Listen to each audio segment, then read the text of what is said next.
नमस्कार साथियों, न्यूज़ दुनिया चैनल पर मैं नीरज शर्मा। सहारा इंडिया और सहारा इंडिया से जुड़े पीड़ित और सताए निवेशकों की आवाज़ न्यूज़ दुनिया नीरज शर्मा यूट्यूब चैनल। तो आप हमारे चैनल को लाइक भी करिए, सब्सक्राइब भी करिए और हमारा न्यूज़ दुनिया प्राइवेट लिमिटेड फेसबुक पेज है उसको भी आप लोग फॉलो करिए। और साथियों, लगातार पैरा बैंकिंग से जुड़े सहारा के पीड़ित निवेशकों की आवाज़ मुखर रूप से मैं अलग अलग वीडियो के माध्यम से आप लोगों के बीच में लेकर आता रहा हूं।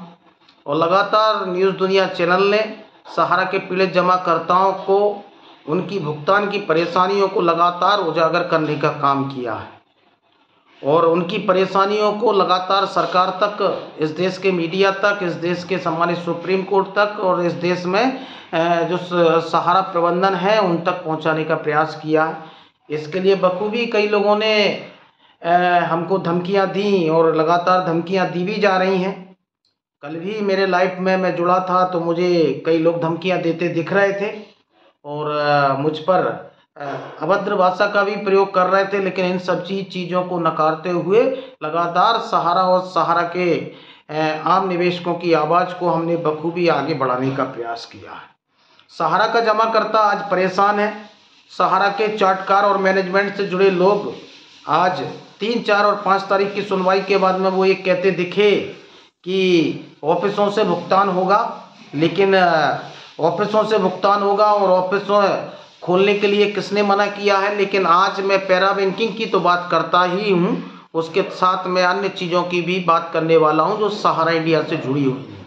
तो साथियों, मैं आपको बता दूं कि जब हमने लगातार सहारा निवेशकों को जागरूक किया और हमने सहारा के स्कीम को उजागर किया तो सहारा एक स्कीम लेकर आई थी जिसका नाम था सहारा ग्लोबल।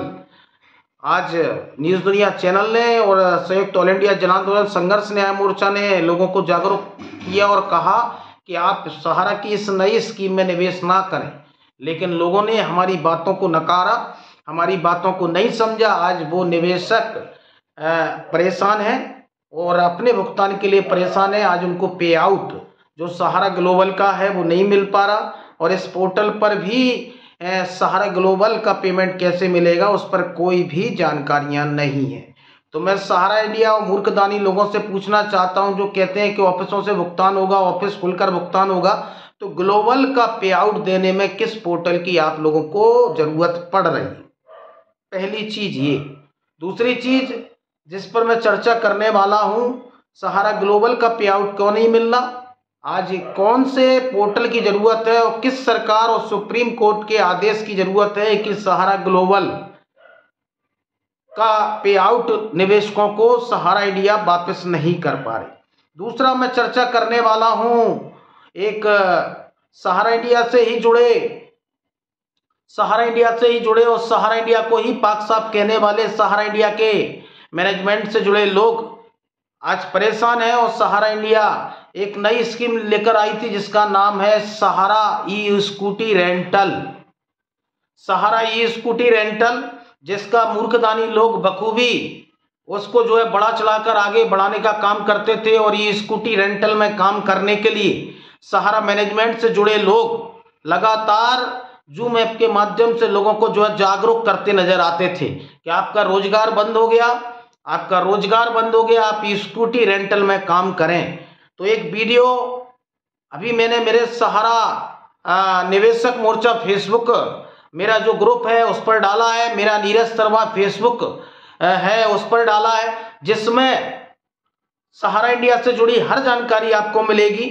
तो आप मेरे ग्रुप को भी ज्वाइन करें और मैं उन सभी साथियों से कहूंगा कि वो ही लोग ज्वाइन करें जो गलत शब्दावली में प्रयोग करते हैं, उनको मैं ब्लॉक कर दूंगा।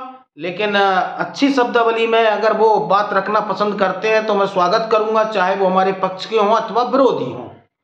तो इसी तरह आप हमारे न्यूज़ दुनिया प्राइवेट लिमिटेड के फेसबुक पेज को भी फॉलो करें और हर सहारा से जुड़ी जानकारी जो मैं चैनल पर नहीं डाल सकता वो मेरे फेसबुक पेज और फेसबुक ग्रुप पर मैं जरूर डालता हूं।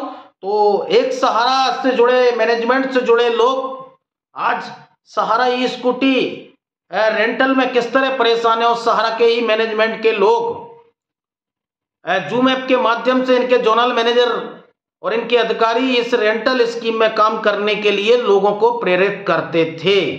लेकिन अब क्या हुआ कि उस स्कूटी रेंटल में लोगों को पैसा वापस नहीं मिल पा रहा है।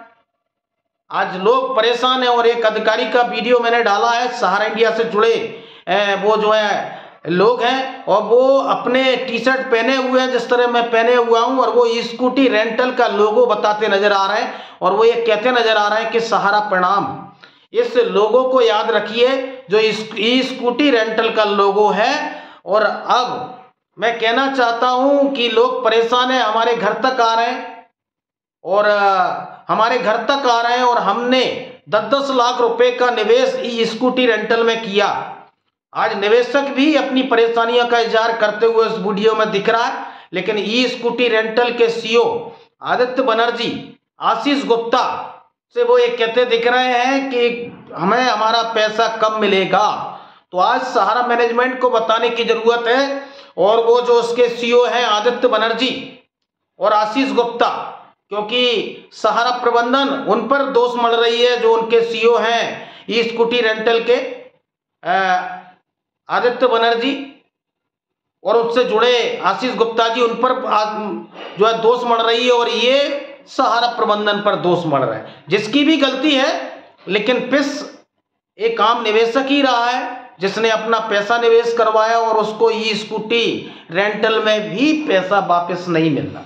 हमने लगातार लोगों को जागरूक किया, सच्चाई से रूबरू करवाने का प्रयास किया, लेकिन लोग हमारी बातों से किनारा किए और आज वो निवेशक परेशान है। अगर वो हमारी बातों से इत्तेफाक रखते तो आज उनको ये दिन और ये परेशानियां नहीं देखनी पड़ती, जिसका वीडियो मेरे फेसबुक आईडी पर और मेरे सहारा निवेशक मोर्चा पर डला है, आप लोग जरूर देखिएगा।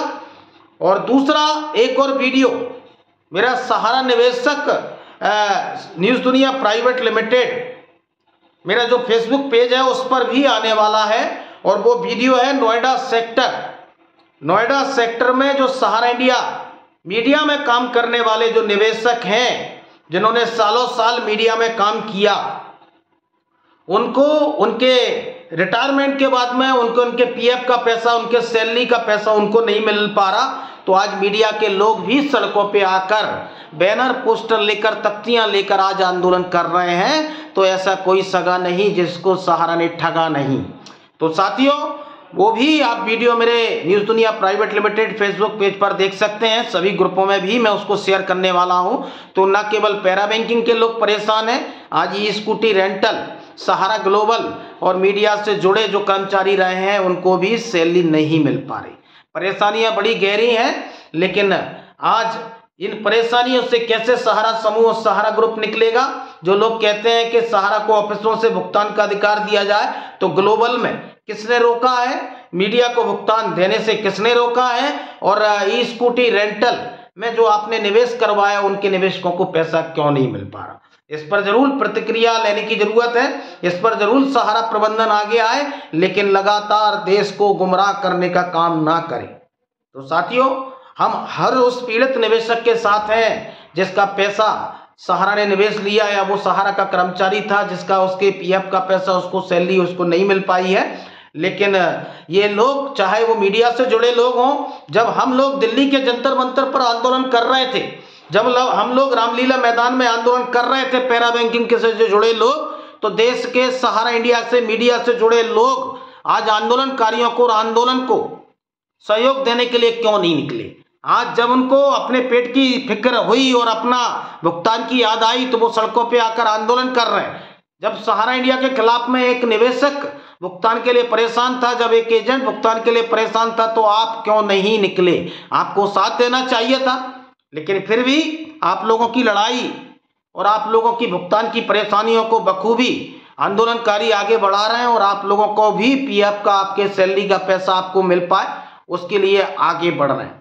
तो साथियों, आज कोई भी सेक्टर हो सहारा ग्रुप का, चाहे वो मीडिया हो, पैरा बैंकिंग हो, ई स्कूटी सॉल्यूशन हो, जो भी हो, लेकिन उनके वाजिब हक और उनके खून पसीने की कमाई उनको वापस मिलनी चाहिए। तो आज मीडिया के लोग भी नोएडा सेक्टर में आगे निकल रहे हैं और अपने भुगतान की मांग करते दिख रहे हैं। ज़्यादा से ज़्यादा लोग न्यूज़ दुनिया नीरज शर्मा यूट्यूब चैनल को लाइक भी करें, सब्सक्राइब भी करें, ग्रुपों में भी शेयर करें। बहुत बहुत धन्यवाद, आभार।